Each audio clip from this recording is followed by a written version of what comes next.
I've been in the industry pretty much my whole life. The industry is considered custom culture, which is music, bands, cars, art. It's all that underground, tattoo type of art that's gone very mainstream.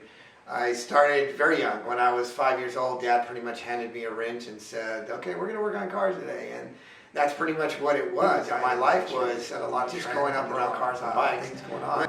But backing up, the industry hasn't been like it is today, as you know it.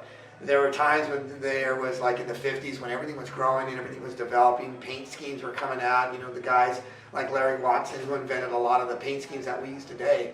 The kid, Dean Jeffries, coming out with different color schemes and candies and pearls, all of that came into play. And then we've got the guys like, the king of customs, which is George Barris, you know him for the Munster coach and the Batmobile, stuff like that. These guys were doing inventive stuff, they were just making things up as they go. One of the stories is lace painting. You guys remember lace painting. Everybody laced their roof. And the story goes that Larry Watson was painting one day and there was a doily got a little bit of overspray. And when he moved it, he saw the design it put. So he ran over to the fabric store and bought some tablecloth material. Set it on the whole side of a car. I believe it was a Pontiac of some kind in the 60s. I'm not really sure the year, so I don't want to get that wrong.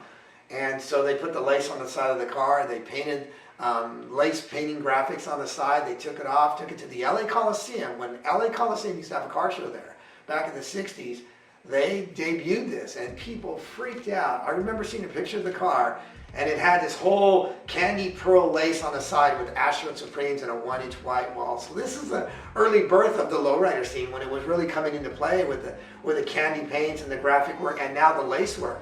Larry was a big inventor of a lot of stuff we do today. He did a bailing gun, which the gun itself used to move.